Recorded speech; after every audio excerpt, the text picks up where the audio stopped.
Здравствуйте, дорогие коллеги! Уже 8 февраля стартуют наши третьи мастерские про образование.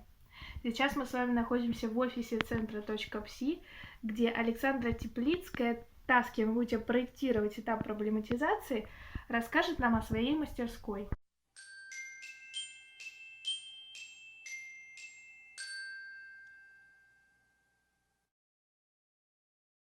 Привет! Привет, Саша.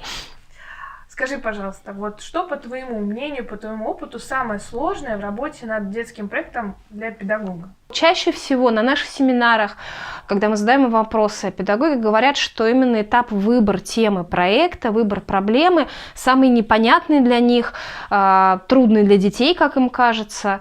Вот, пожалуй, вот это действительно одно из самых сложных. И почему так происходит?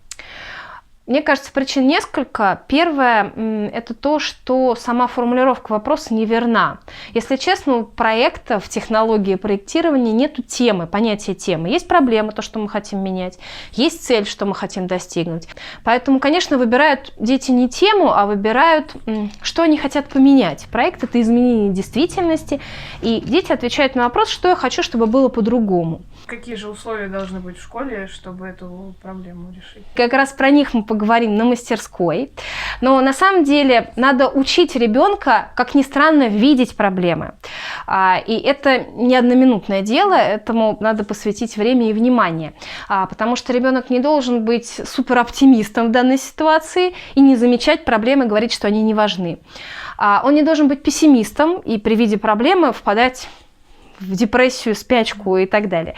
Он должен фиксировать проблему и понимать, как он хочет изменить ситуацию. И самое главное, знаешь, что нужно сделать? Надо 8 февраля прийти на мастерскую про образование, посвященную этапу выбора ребенком темы проекта. Или подключиться к прямой трансляции этой мастерской.